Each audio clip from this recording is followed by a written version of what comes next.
And welcome back to the Financially Simple Experience. Today, I want to talk with you about understanding risk in retirement.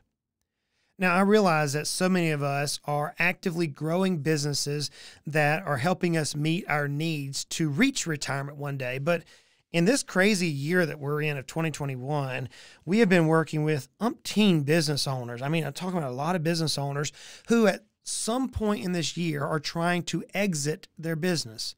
We have 4 certified exit planning advisors within our office, and helping business owners prepare to exit their business this year has become a priority. We have many businesses that are in LOIs or have purchase agreements being reviewed by attorneys. We have a few that have already transacted. In other words, the business owner has received funds in exchange for their business. And perhaps it's because of the availability of capital right now. There's a lot of money in the system.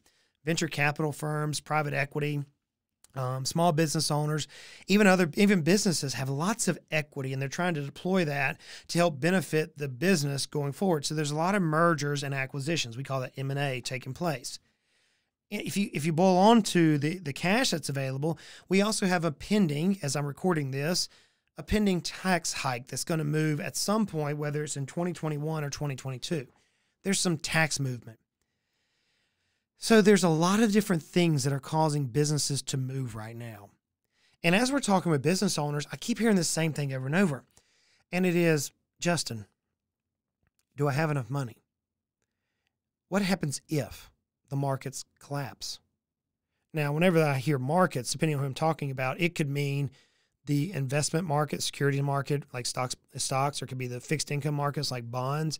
It could be the options market. It could be cryptocurrency. It could be business markets. It could be currency markets. It could be the real estate market. It could be a number of things for whoever I'm talking about. So you fill in what you define as your market. But what happens if the market collapses? And then I see this spiraling effect that transacts in the minds. I can see it in their eyes. And as they're thinking through this, ultimately it comes down and delineates to one question that I've answered probably a few dozen times this year. Justin, if I sell my business, are the assets going to be able to survive a crash to provide me the income that I need so that I don't have to go back to work? Now, maybe you don't say it in that format, but ultimately it comes down to what is risk in retirement? What is risk in retirement?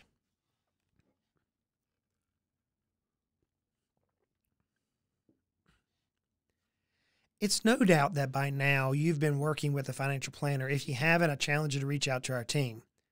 But there's no doubt by now that you are actively engaged a financial planner, and you and the planner are carrying on regular conversations. You're updating your wealth gap. You're updating your value gap. You're updating your profitability gap. If you're not, this is what we do. Reach out to us. And if you're working with a financial planner, or if you choose to work with us, then we're going to show you a probability of success, that if you do X, Y could and should happen. And in our softwares, it's going to show you pie charts and mountain graphs and bar charts and year-by-year number analysis that shows if you make an action, the reaction of or the results of that action will be displayed in some sort of a numeric format. But in all of our softwares, we very rarely ever see a 100% success rate. Very rarely do we see that. In fact, it's not uncommon for us to work, have lots of money, and see a 95% probability of success. Why?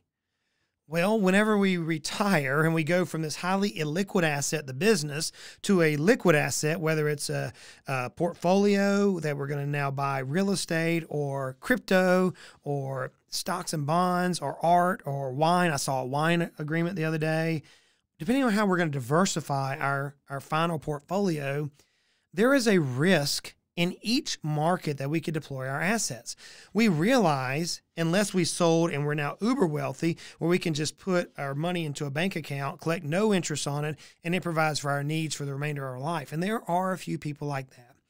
But unless we're that individual, we're going to need some yield or some return on the money we received, or our equity that we have, or our value that we have from the sale of our business. we're going to need some return on the other assets that are income producing. And anytime you have to, that your retirement plan is relying upon return, there's risk. And so it's not uncommon to do everything we can and still have a 5% risk of crashing. I'm reminded of the story that I've used on as an illustration here on the podcast about two individuals that jump out of an airplane. One has a parachute and one does not. The one who does not knowingly jumps out of the airplane without a parachute. The question I've often posed myself, and I pose you, is who has the greatest risk? Now, quickly you might say, well, the one who doesn't have the parachute has the greatest risk. They're going to hit the ground. Yeah, that's initial thinking, but if you really think about it, the one who jumps out of the airplane with a parachute knows the outcome. They know they're going to splat when they hit the ground. The one who jumps with a parachute, even though they could have one or two reserve chutes in the sack, they don't know with certainty that their chutes are going to deploy. So they're carrying more risk than the person who is not wearing a parachute. Maybe I would pose this question to you. Would you board an airplane if you had a 5% chance of crashing? Now you say, well, Justin, I would imagine that there's a greater than 5% of crashing on any airplane that I board statistically. And I would doubt it's that high just based on the number of crashes in flight that happened globally. But we do get in our cars every day, and we do use mass transportation, and we place ourselves in greater risk of death in those instances than we perhaps do an airplane. And so if we're thinking through this risk metric, and we're now looking at retirement saying, oh my, am I going to have enough money to provide me with the income I need through retirement?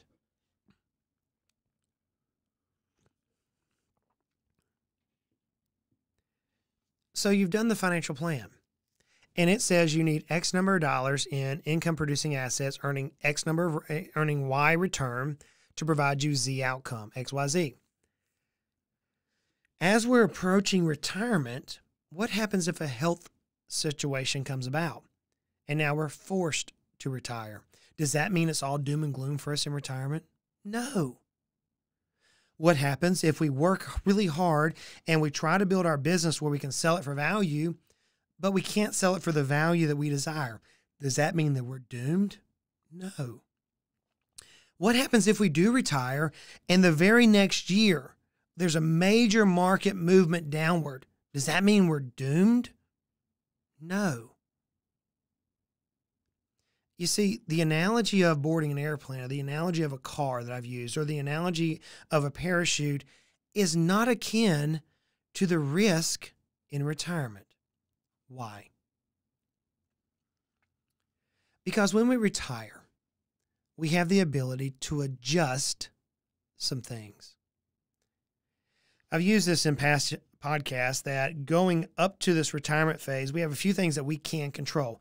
We can control to some point how much we make. We can control the jobs, the education we receive. We can control a lot of this, and then we can ultimately control how much money we make. That's all based on our choices and our abilities. I get it, but you have to agree that our income is based on our choices that we make. We can control how we spend our money, how much money we want to invest, how much money we want to give away, how much money we want to waste on doodads and things of that nature. In retirement, it's not any different. You're going to be able to control how much money you make. You say, well, I'm on a fixed income. I'm only going to receive my pension or my Social Security and my income off of my income producing assets. True, but you can decide on, is that income enough? See, you could work part-time in retirement and increase your income. You could sell your business and go back to work and make more money than you were running in your business.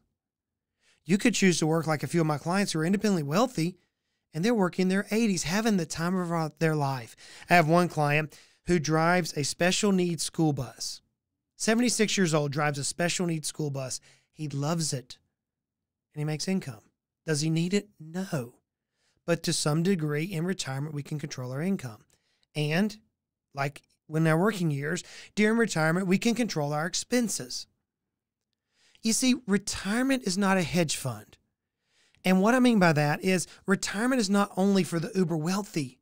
Hedge funds are designed for the uber wealthy. They are very tactical investments. Retirement is not that. We have so many sources of information that can help us facilitate this dream of retirement. Now, I don't want to confuse you about the risk, because there is risk and rewards. But some institutions and some plans don't understand the flexibilities of retirement. See, whenever you retire, your liabilities aren't the same. You should have smaller expenses. Utilities, groceries, various things should move. You're obviously not going to be investing any longer. You're in retirement. You're more than likely going to adjust your risk down some way or another because you're in retirement. Smaller liabilities in retirement gives you greater flexibility and maneuverability during market times. For example, let's say that you just retired and worst possible retirement time period, the stock market crashes, goes down 39% like it did in 1929. 39%. The very year that you retire. So what do? Well, you flex. You adjust. Perhaps you don't take the vacation that you were planning on until the market recovers. Perhaps you cut down on your expenses. Perhaps you get a part-time job. You have flexibility and maneuverability. You see, since 1928, there has been five major crashes with a 30% or more reduction. So in 1929, we had 39%. The Great Depression was 34%. The crash of 87 was 39%. The Great Recession, I remember this in my early days in finance, Great Recession was 31%. And then the COVID pandemic was 33%. And we'll put a link to all those to illustrate that in our blog on Financially Simple. But there's been 5 major market crashes of 30% or more. I literally had a client who retired on March the 20th, 2009. If you know anything about your history, that was in the Great Recession. Bernie Madoff hit the news about middle of April of 2009. That individual just adjusted. They changed a little bit. So on our blog, we're going to have several different graphs. But one of the graphs that we're going to reflect is an individual using the 4% rule. Let me explain that. If you have $1 million in a balanced portfolio, then hypothetically, if you take 4% out of $40,000 a year, the portfolio should be able to outrun most of the major crashes. That's the idea behind the 4% rule. Now, I believe the 4% rule is flawed. In fact, the original author of the 4% rule just adjusted that to the 4.5% rule because of inflation as we see it today. But nonetheless, we have a graph showing that here is what somebody had they invested and stayed invested. Again, investment for you could be real estate. It could be the market being stock market. It could be the bond market. It could be a number of things. But those individuals who invested, and in this illustration, I'm showing them a balanced portfolio in the market. Through the 1929, the Great Depression, Black Friday, the financial crashes, and the COVID crash, in every circumstance, following the 4% rule, they survived. Now, is that a promise? No, we know that past performance is not indicative of future results. We get that. But just minor adjustments work. Just remember that.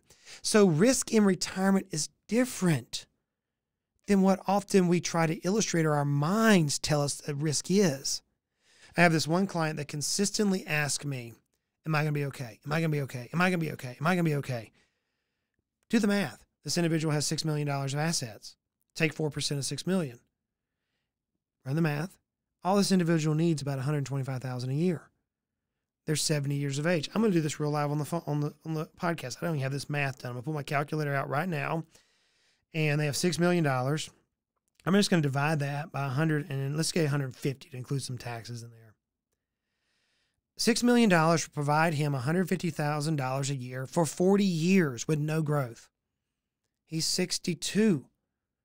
He can make it to 102 with no growth at $150,000 a year. Now you say, what about inflation? Okay, So maybe we do need to invest a little bit and try to get a decent return, a small return, 3-4%, try to offset inflation. The key takeaway I want you to have from today is this. Risk in retirement is not what our minds often say. You will experience downturns. It could happen the very year that you sell your business, and it could be a significant one. However, the markets tend to recover. We have over 100 years of data which say the markets recover. Now, when I say markets, again, you could be talking about the real estate market, the currency market, the equity market, the fixed income market. You define your market. But typically the markets recover, and they reward those who are patient enough and nimble enough to allow the markets to recover the accounts. Oftentimes, retirees can mitigate their risk, and instead of depleting savings in a down market, by making small adjustments to their spending habits.